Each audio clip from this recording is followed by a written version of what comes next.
أنا هنا باش نحكي لكم قصتي اللي غادي تصدمكم. خلوكم معايا. قصتي مع الأفريقي من كيخرج راجلي من الدار كنعيط ليه وكيتهلا في حسن من راجلي. السلام عليكم، أنا سميتي إكرام، عمري 26 سنة، متزوجة بسعيد، راجل خدام في معمل ديال الحديد. كيخرج من الدار مع 7 ديال الصباح وما كيرجعش حتى الليل وهو عيان. ما كيهدرش بزاف، ياكل وينعس. 7 سنين دازت على زواجنا، ولكن حياتي كانت باردة، روتين قاتل بحال الساعة اللي كتعاود تدور بلا ما تبدل عقالبها. ما كانش عندي لا كلمة حلوة لا اهتمام لا حتى لمسة حنان، غير دار طياب غسيل وتنظيف. بزاف المرات كنت كنقول مع راسي يمكن هذا هو الزواج، يمكن كل شيء نسى بحالي، ولكن من اللي داخل قلبي كان خاوي بحال دار بلا ناس، بلا ضيا، بلا دفء. كنعيش مع الناس في الحي ولكن الوحدة كتحاصرني. كانت تسكن معايا في الليل وكتفيق معايا في الصباح. كنسكن انا وسعيد في حي شعبي في كازا، الحيطان حد الحيطان، الصوت كيوصل من دار لدار والناس كيعرفوا كل صغيرة وكبيرة. الروتين ديالي كان واضح، في النهار شغل الدار وفي الليل كنقلص قدام التلفاز نتفرج في مسلسلات تركية ولا مكسيكية. كنت كنهرب معاهم بخيالي، كنعيش قصص الحب ديالهم وكندير راسي هي البطلة. كنت كنبكي معاهم نضحك وكنقول مع راسي علاش حياتي ماشي بحالهم، علاش انا ما عنديش راجل كيهضر معايا كلمة زوينة ولا كيعاملني بحنانة. الايام كانت كتمشي ببطء بحال ساعة رملية، كل حبة ديالها كتسقط وكتزيد تتقل. تجا واحد النهار تبدلت فيه بزاف الحوايج. جا جار جديد للحي، شاب افريقي طويل عريض الكتاف، لون جلدو غامق كيضوي تحت الشمس، والابتسامة ديالو كانت تسحر الناس. سموها جوشوا. من اول مرة بان فيها حسيت باللي مختلف. كيسلم على كل شيء بابتسامة عريضة، كيوقف يضحك مع الصغار وحتى الكبار كيحترموا على اخلاقه. انا في الاول ما عطيتوش اهمية، بالنسبة لي غير جار جديد بحال اي واحد اخر، ولكن مع الايام وليت كنعطيه اهتمام بلا ما نحس. كنشوفه من الشباك وهو طالع ولا نازل، وكل مرة نسمعه كيضحك نلقى راسي حتى انا كيتبدل مزاجي. ونهار وانا طالعه السطيح باش ننشر الماكينه لقيته حتى هو طالع سلم علي بصوته العميق. صباح الخير مدام. هاد الكلمه البسيطه دخلت بحال الموسيقى لقلبي. كلمه صغيره ولكن عطاتني احساس اني مازال كاينه، مازال شي حد شايفني.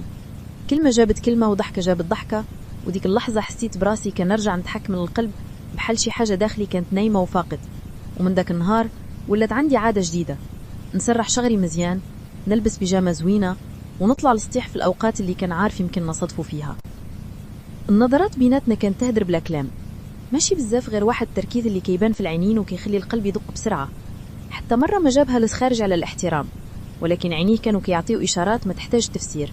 ونهار وأنا نقلب في حوايج الغسيل سمعته كيقول لي بصوت هادئ، الريحة مختلفة، بحال الريحة ديال شي مرة مميزة. جمدت في بلاصتي وقلبي بدا يدق بحال الطبل، وحرارة طلعت لوجهي. كنت عارفة أنه مجرد تعليق، ولكن بالنسبة لي كان أكبر من ذلك. ديك الكلمة رجعت لي الإحساس بأنوثتي، رجعتني نحس براسي مرة للمرة الأولى بعد 7 سنين من الجفاف. ومن ثم بدأت القصة ديالي تتكتب بطريقة جديدة مختلفة على كل شيء اللي عشته قبل. من داك النهار وأنا ما بقيتش بحالي، وليت كنسيق بكري على غير عادتي، نوجد راسي بحال اللي غادي للعس صغير، نبدل بيجامتي بوحدة مزوقة، نسرح شعري ونحط عطر خفيف غير باش يبان طبيعي وما يشدش الانتباه ديال راجلي اللي شافني. سعيد ما عمره لاحظ التغيير، كان مشغول غير بخدمته، وكيجي الدار عيان ما يعقل على والو. وانا بالعكس كنت حاسه حياتي بدات تتبدل، كان شي حاجه كتجري في دمي كتخليني نتحمس نطلع للسطيح ولا نخرج للزنقه نشوف غير لمحه ديال جوشوا. البدايه كانت غير صدفه، كلمه عابره، نظره قصيره، ولكن مع الوقت وليت كنتسنى هاد اللحظات. صباح ديما حاضره، كانت سبب باش نصادفوا، مثلا اللوح الزبل بهذيك الساعه اللي كيهبط فيها، ولا نطلع للسطيح فاش كنعرفوا باللي غادي يكون كينشر. جوشوا كان ديما محترم، ما كيقولش كلام زايد، ولكن طريقة كلامه فيها واحد الدفء واحد اللطف اللي ما افتقدته من سنين. وكان يبان لي باللي حتى هو كيتسنى يشوفني، لأنه أي فرصة كيكون عنده باش يفتح الهضرة معايا ما يترددش مرة. سولني انتي منين؟ قلت له بابتسامة من كذا وتكبرت هنا في الحي. ضحك وقال أيوة أنا ما عنديش زهار، غير جيت من بعيد، ولكن الحمد لله لقيت ناس زوينين هنا. الضحكة ديالو كانت تسحرني، حسيت براسي بحال مراهقة صغيرة كتعيش أول مرة الإعجاب. وليت في كل ليلة كنعس وأنا نفكر فيه، وفي الصباح كنفيق وأنا متحمسة للاحتمال أني نسمعه أو نشوفه. وهذا النهار وأنا راجعة من السوق شفته واقف قدام الدار كيصلح شي حاجة في الباب. سولني واش نعاونك تشدي القفة، بين ثقيل عليك. ضحكت وقلت له لا شكرا غادي نقدر، ولكن هو شدها مني بلا ما يعطيني فرصة وقال مش معقول نخلي سيدة تدير مجهود بحال هذا وأنا واقف نتفرج. ديك اللحظة حسيت بواحد الحرارة كتسري في جسمي، ماشي غير على خاطر المساعدة ولكن على الاهتمام. واحد الرجل كيشوف فيا، كيهتم بيا، كيتعامل معايا بحال مرة خاصة عناية.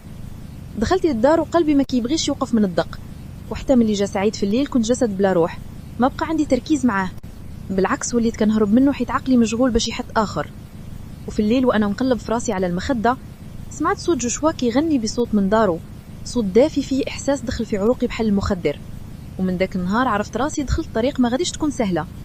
الأيام بديت تدوز بسرعة وأنا غارقة في هذا الإحساس الجديد. ما بقاش عندي ذاك الروتين الممل اللي كان كيكسرني، وليت كنعيش على أمل نشوفه، على ضحكة صغيرة أو كلمة بسيطة من عنده.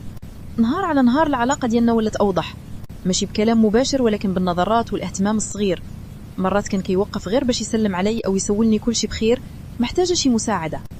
مرة كنت طالعة السلم رجلي كان غايب في الخدمة والقفة عمرة وقادرش نطلعها، فجأة لقيته من ورايا كيقول خليها علي، مش معقول تعذبيه هكا. شد القفة بحال اللي ما وزنت والو، وأنا بقيت كنشوف فيه ساكتة ما قدرش نهدر. ديك اللحظة حسيت باللي كاين واحد الفرق كبير بيني وبين سعيد. سعيد ما عمره ساندني ولا سأل فيا بهذه الطريقة، كنت كمبرد داخليا. وديك الكلمة اللي كان قالها لها جوشوا من قبل، الريحة ديالك مختلفة، ما بقاتش تفارق بالي. ومن بعد داك النهار وليت كنلقى راسي كنوجد عطر جديد، نبدل تسريحات، نلبس بيجامات زوينة غير باش كنشوف في عيني داك اللمعة اللي كتخليني نحس أني عايشة. نهار خميس كنت طالعة على السطيح ننشر الماكينة والجو كان دافي.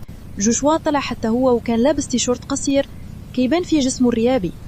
بقى كيشوف فيا وابتسم وقال لي انتي دايما فرحانة، الضحكة ديالك كتبدل الجو كامل. هزيت عيني فيه وحسيت بحرارة طالعة لوجهي. قلت بصوتي واطي يمكن الضحكة هي الحاجة الوحيدة اللي بقات لي. جاوبني بهدوء لا، عندك بزاف د الحوايج اللي يخليوك تبسم، يمكن غير محتاجة اللي يشوفهم فيك. هذا الجملة دخلت عرقل قلبي كالسهم. ما كنت عارفة شنو نجاوب غير مشيت ساكتة، ولكن قلبي كان كيدق بسرعة بحال الطبل بلوف عرس. فهاديك الليلة ما قدرتش الناس، بقات كتعاود في ودني يمكن غير محتاجة اللي يشوفهم فيك.